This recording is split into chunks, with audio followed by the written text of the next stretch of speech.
karenanya, coba kita introspeksi diri kita.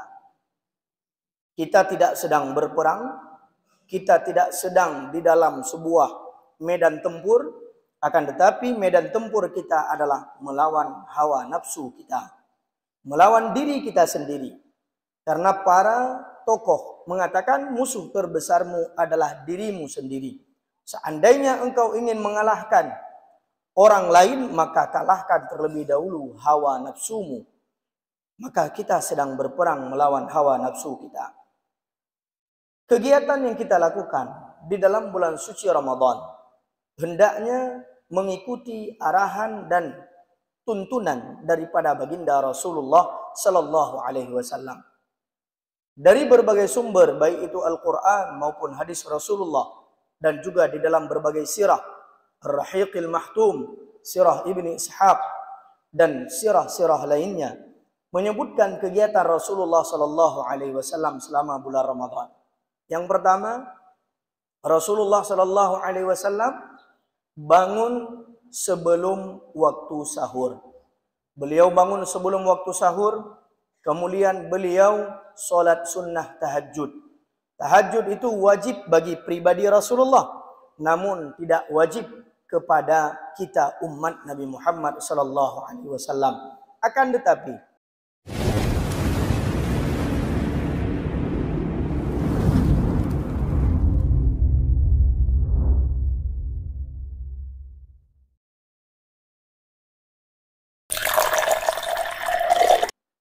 Allahumma salli wa sallim wa barik ala sayyidina wa maulana Muhammad wa ala alihi wa sahbihi ajma'in.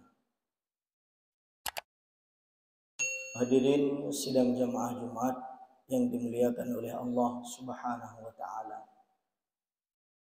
Mari kita bersyukur kepada Allah Subhanahu wa taala dengan mengucapkan alhamdulillahi rabbil alamin alladzi bi ni'matihi tatimmus shalihat. Dengan berkat rahmat dan karunia Allah Subhanahu wa taala, kita sudah berada pada hari yang ketujuh di dalam bulan suci Ramadan, menjalankan ibadah puasa di siang harinya dan dapat menghidupkan dengan ibadah-ibadah sunnah pada malam harinya. Berselawat kepada baginda Rasulullah sallallahu alaihi wasallam dengan mengucapkan Allahumma salli ala sayyidina Muhammad wa ala alihi wa sahbihi ajma'in. Mudah-mudahan dengan memperbanyak salawat kepada baginda, Allah izinkan syafaatul kubra kepada kita di yaumil mahsyar, di yaumil qiyamah kelak, yaumul la yanfa'u malun wala banun illa man atallaha biqalbin salim.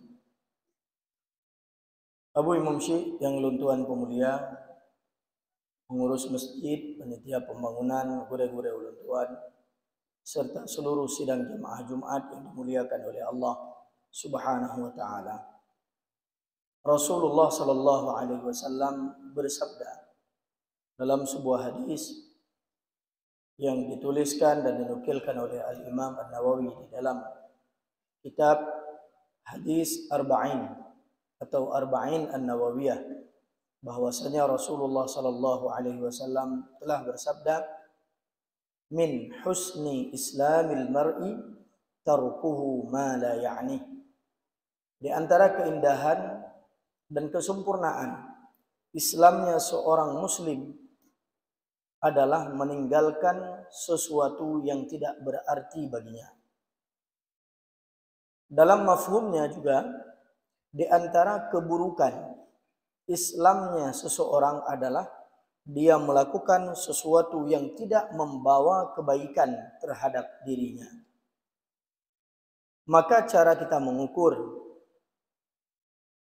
sesuatu itu bermanfaat bagi diri pribadi kita dan bagi orang lain, kata para ulama, barometernya adalah yang pertama kita mengukur apakah itu bermanfaat untuk akhirat kita. Yang kedua, apakah yang kita lakukan tersebut bermanfaat untuk dunia kita. Yang ketiga, apakah yang kita lakukan tersebut juga memberi manfaat kepada orang-orang yang ada di sekitar kita. Maka kalau ketiga-tiganya ada, maka kita adalah orang yang sudah baik Islamnya. Kalau seandainya ketiga-tiganya tidak ada, maka Islam kita adalah Islam yang buruk. Perangai kita adalah perangai seorang muslim yang tidak baik. Kenapa? Melakukan sesuatu, menyibukkan diri dengan sesuatu yang tidak bermanfaat untuk agama kita, untuk akhirat antara kita dengan Allah Subhanahu wa taala, juga tidak memberi manfaat terhadap dunia kita, artinya pekerjaan kita atau pendapatan kita, atau bagaimana hubungan kita dengan sesama manusia, dan juga tidak memberi dampak atau manfaat terhadap jiran, tetangga, dan masyarakat di lingkungan kita. Hadirin yang dimuliakan oleh Allah Subhanahu wa taala. Kenapa hal ini kita sampaikan pada Jumat yang mulia ini?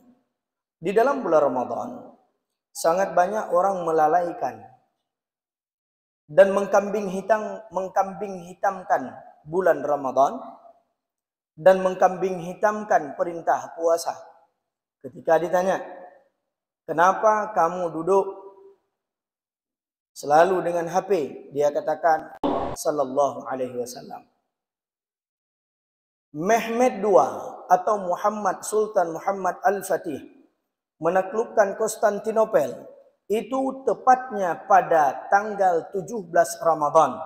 Beliau menaklukkan sebuah pertahanan benteng yang tidak pernah ditaklukkan sebelumnya di bawah kekuasaan Romawi Timur, akan tetapi ditaklukkan oleh Sultan Muhammad Al-Fatih tepatnya pada 17 Ramadan. Maka kalau alasan berpuasa tidak dapat melakukan aktivitas yang bermanfaat, jihad terbesar yang pernah dilakukan oleh umat Islam adalah pada bulan Ramadan. Hadirin yang dimuliakan oleh Allah. Bahkan Sultan Muhammad Al-Fatih, sebelum beliau mempersiapkan pasukannya yang berbulan-bulan untuk mengarungi dan membawa kapal di atas padang pasir, bukan di dalam laut, karena laut sudah dijaga oleh pasukan Romawi Timur. Akan tetapi beliau memerintahkan kepada seluruh pasukannya untuk berpuasa. Walau galai tamang bulan puasa, bulan Ramadan, diperintahkan oleh Sultan Muhammad untuk mereka berpuasa sunnah. Kenapa? Ternyata dengan berpuasa, iman kita kuat, jiwa kita kuat, semangat kita semakin melesat. Hadirin yang dimuliakan oleh Allah. Oleh karenanya, coba kita introspeksi diri kita. Kita tidak sedang berperang, kita tidak sedang di dalam sebuah medan tempur, akan tetapi medan tempur kita adalah melawan hawa nafsu kita, melawan diri kita sendiri. Karena para tokoh mengatakan musuh terbesarmu adalah dirimu sendiri. Seandainya engkau ingin mengalahkan orang lain, maka kalahkan terlebih dahulu hawa nafsumu. Maka kita sedang berperang melawan hawa nafsu kita. Kegiatan yang kita lakukan di dalam bulan suci Ramadan hendaknya mengikuti arahan dan tuntunan daripada baginda Rasulullah sallallahu alaihi wasallam. Dari berbagai sumber, baik itu Al-Quran maupun hadis Rasulullah, dan juga di dalam berbagai sirah, Ar-Rahiqil Mahtum, sirah Ibni Ishaq, dan sirah-sirah lainnya, menyebutkan kegiatan Rasulullah sallallahu alaihi wasallam selama bulan Ramadan. Yang pertama, Rasulullah sallallahu alaihi wasallam bangun sebelum waktu sahur. Beliau bangun sebelum waktu sahur, kemudian beliau solat sunnah tahajud. Tahajud itu wajib bagi pribadi Rasulullah, namun tidak wajib kepada kita umat Nabi Muhammad sallallahu alaihi wasallam.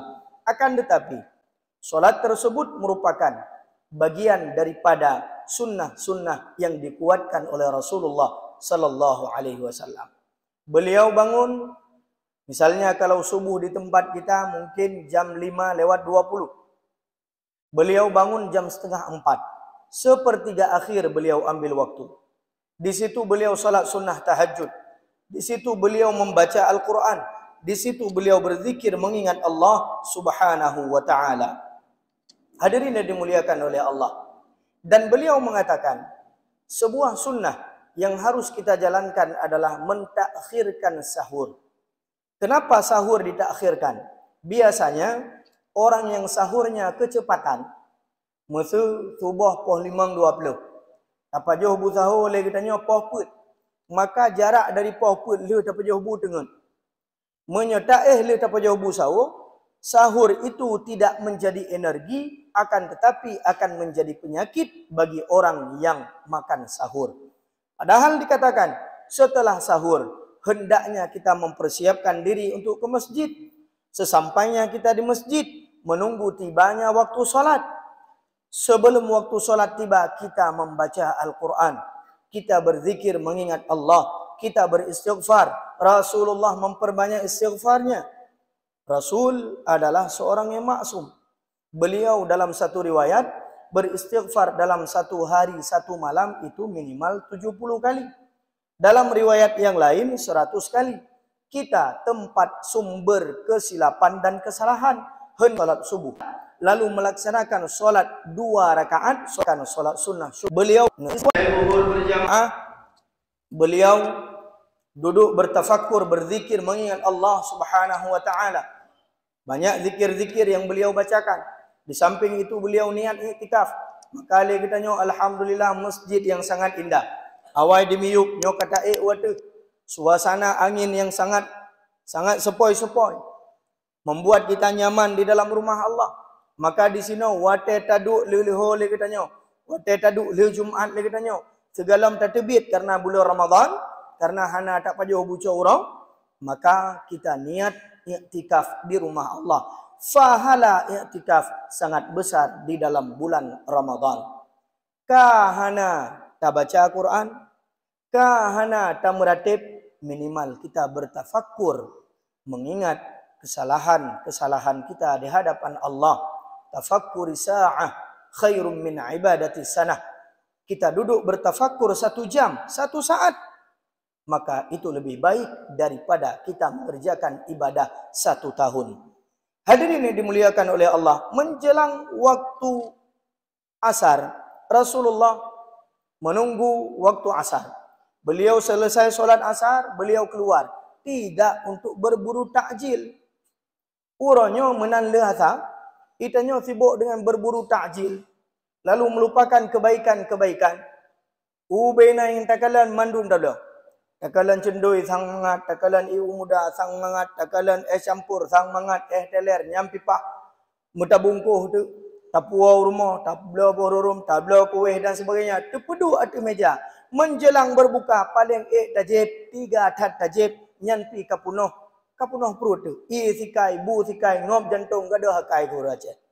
Maka le tat tajib, le tat semayang maghrib. Padahal Rasulullah menganjurkan menyegerakan berbuka dengan kurma. Menyegerakan berbuka dengan seteguk air putih, tidak dengan air manis. Maka salah sebuah moto yang menyebutkan berbuka dengan yang manis-manis. Tidak baik berbuka dengan yang manis-manis. Kenapa?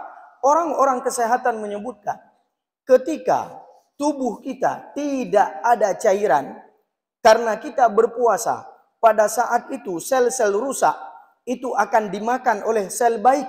Sel-sel penuaan akan dimakan oleh sel-sel yang baik, dan sel yang rusak akan memperbaiki dirinya. Kemudian begitu tibanya kita makan dan minum, kalau yang kita masukkan adalah glukosa, adalah yang mameh-mameh, maka itu semuanya tidak menjadi energi, akan tetapi menjadi gula di dalam darah. Maka dikun sunnah Rasulullah adalah yang terbaik untuk kesehatan. Bagaimana? Rasulullah berbuka minimal dengan 1 butir kurma. Kemudian beliau meneguk air putih. Atau 3 butir kurma. Kemudian meneguk air putih. Kita nyokan 5 kilo makanan. Silite iya. Kita menglembadan. Hadirin yang dimuliakan oleh Allah. Sumu tasihu kagada. Puasalah agar engkau sehat. Ini menjadi hilang. Hadirin yang dimuliakan oleh Allah, tiba waktu maghrib, beliau salat maghrib berjamaah. Nyolong galan menyatu maya maghrib yang na azan adalah bila jamaah yang na tengku imam tirau na jamaah le yang lain mendum tu maya maghrib irmo. Pakan hai lagi bedah lagi buka puasa. Padahal tetap dianjurkan untuk solat maghrib berjamaah. Selesai maghrib, beliau tidak memperpanjang pembicaraan karena Rasulullah itu tidak suka untuk tidur, tidak suka untuk banyak berbicara ba'da maghrib. Kemudian beliau mempersiapkan diri untuk solat isya berjamaah. Saya pikir, khatib pikir, ada usulan-usulan untuk memperpanjang jam waktu solat isya. Dari waktunya jam 8 ke jam 9. Karena banyak orang-orang yang tidak sempat atau mempersiapkan diri untuk solat isya dan tarawih berjamaah. Namun apabila kita mengikuti tuntunan Rasulullah, kita solat isya tepat pada waktunya, kemudian kita solat sunnah tarawih tepat pada waktunya, insya Allah makan kita batasi sesuai dengan kebutuhan yang ada pada diri kita. Maka insya Allah ini tidak akan memberatkan kita untuk melaksanakan solat isya tepat pada waktunya. Hadirin yang dimuliakan oleh Allah Subhanahu wa taala. Rasulullah solat isya berjamaah dilanjutkan dengan tarawih. Walaupun dalam riwayat dari Sayyidah Aisyah bahwasanya beliau melaksanakan solat tarawih keluar pada malam pertama, kemudian pada malam kedua, dan malam ketiga, malam keempat, dan malam seterusnya beliau tidak keluar. Tanya sahabat, ya Rasulullah, kenapa engkau tidak keluar pada malam keempat dan kelima untuk melaksanakan solat sunnah tarawih? Beliau mengatakan, khasyitu an tufrada alaikum. Saya takut kalau saya sempurnakan solatnya 30 malam berjamaah bersama dengan kalian, maka saya takut ini akan menjadi fardu dan wajib bagi kalian. Maka Rasulullah ingin meringankan umatnya. Maka bagi imam juga meringankan jamaahnya. Bagaimana kita melihat latar belakang jamaah? Na yang banggu igli, na yang banggu tengah iblang, na yang dikanto dengan tugas yang sangat luar biasa, na yang pikiran gaknyan tengah lelah dan sebagainya. Maka bagi imam meringankan solat tarawih berjamaah. Jangan memberatkan. Baik si malam tujuh tatakat untuk 20 rakaat dengan jamaah umum. Jamaah khusus silahkan. Musuh santri lon bak daya, bak dataku. Tidak masalah. Mereka anak-anak muda. Hana buat ilain, hana terublang, hana tengah ugle, hana ya cematok, hana ya buat bahubi. Akan tetapi tugas mereka menghafal Al-Quran, belajar agama. Maka mereka siap untuk solat tarawih selama 20 rakaat dengan jangka waktu 1 jam lebih atau 2 jam dengan bacaan 1 juz atau 2 juz satu malam. Tidak apa-apa. Nah, maka ringankan. Bagi imam ringankan kepada jamaah karena ada jamaah yang tua renta yang tidak sanggup untuk berdiri. Dan juga jangan terlalu diburu. Sayanglah kepada jamaah yang tidak sah solatnya. Kenapa? Hana sempat baca Fatihah. Maka dikatakan oleh Al-Imam An-Nawawi di dalam kitab Tibyan fi Adabi Hamalatil Quran. Apabila kita menemukan imam yang super cepat, patas tanpa stop. Semayang leganya qul huwallahu ahad 3 tarik nafas. Kemudian gerukuk, jamaah tidak sempat membaca Fatihah. Fatihah tetap wajib bagi makmum. Walaupun dalam solat berjamaah. Akan tetapi boleh bagi jamaah membaca Fatihah bersamaan dengan Fatihah imam di dalam kondisi tersebut. Ini kata Imam An-Nawawi. Maka legitanya tak semayang tarawih, hana sempat tak baca Fatihah, kemudian hana tumak ninah. Kadar tumak ninah adalah 1 kali tasbih subhanallah. Itu sudah kadar tumak ninah. Arti tumak ninah adalah berhentinya anggota tubuh daripada gerakan. Maka menyerta rukuk mantang bergerak, tasujud mantang bergerak, hana tenang, hana berhenti anggota tubuh, maka itu tidak dinamakan dengan tumak ninah. Apalagi solat tarawih 20 rakaat selesai selama 7 menit. Nyan hana sah. Oh tradisi dengku, walaupun tradisi tidak sah. Karena ketentuan agama, solat sunnah dengan solat fardu, rukun dan syarat tetap saban. Hadirin yang dimuliakan oleh Allah Subhanahu wa taala, tarawih. Rasulullah tidak suka untuk berbicara. Beliau langsung pulang ke rumah, beliau beristirahat. Itu adalah Rasulullah. Gitanyo kadang-kadang tarawih takarat, tarawih taduk bak simpang, taduk bak kedai kopi, tatanya yang putra nak bahas, hom hana mupu. Poh padit nawa, poh leh malam. Maka hadirin yang dimuliakan oleh Allah, di antara sudah benar dan sudah sempurnanya Islam seseorang adalah dia meninggalkan sesuatu yang tidak penting baginya. Dia melaksanakan sesuatu yang penting baginya. Walaupun tidak memberi manfaat kepada orang lain, minimal tidak memberi mudarat terhadap orang lain. Walaupun tidak memberi mudarat terhadap orang lain, dia juga tidak memberi mudarat terhadap dirinya sendiri. Hadirin sidang jamaah Jumat yang dimuliakan oleh Allah Subhanahu wa taala. Maka mari kita tafakkur, kita duduk merenung apa yang sudah kita lakukan selama 6 hari yang lalu di dalam bulan Ramadan.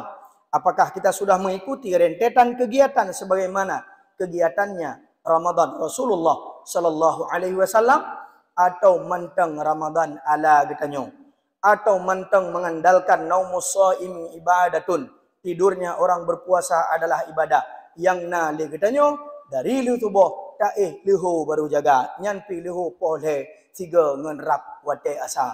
Maka ini bukan ciri-ciri Ramadan Rasulullah sallallahu alaihi wasallam. Apalagi melalaikan puasa dengan sesuatu yang tidak memberi manfaat, bahkan membatalkan fahala-fahala puasa, yaitu genggaman kita senantiasa dengan smartphone, HP, telefon genggam, TikTok, Instagram, Facebook.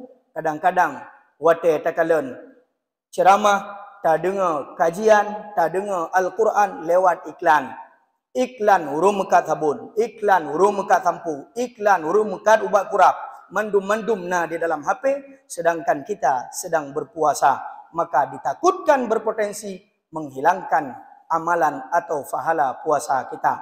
Hadirin yang dimuliakan oleh Allah, mudah-mudahan bermanfaat bagi saya pribadi dan kita semua. Saya masuki dalam rukun doa khutbah.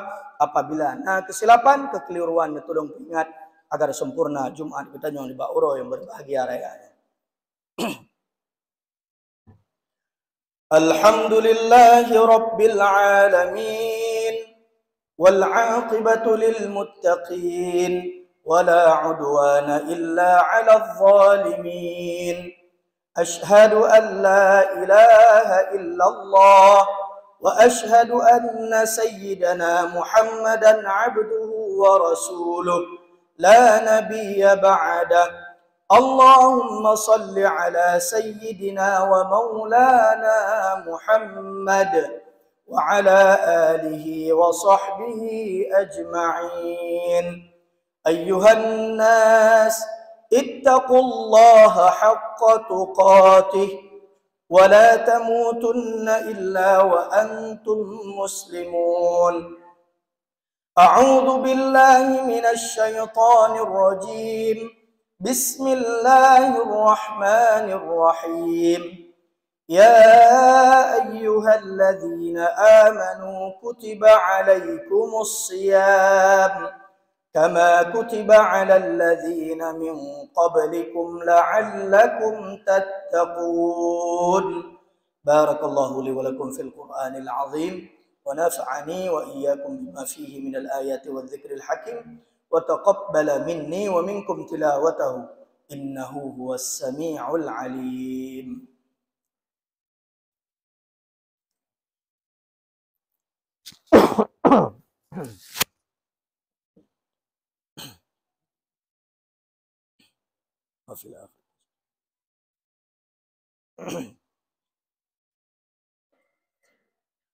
الحمد لله رب العالمين.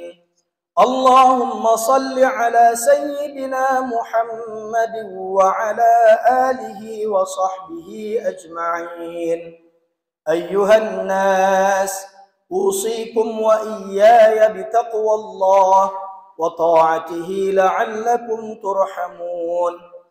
إن الله وملائكته يصلون على النبي يا أيها الذين آمنوا صلوا عليه وسلموا تسليما. اللهم اغفر لنا وللمسلمين والمسلمات والمؤمنين والمؤمنات الأحياء منهم والأموات، وتابع بيننا وبينهم بالخيرات. رب اغفر وارحم وأنت خير الراحمين. ربنا آتنا في الدنيا حسنة وفي الآخرة حسنة وقنا عذاب النار. ولذكر الله أكبر.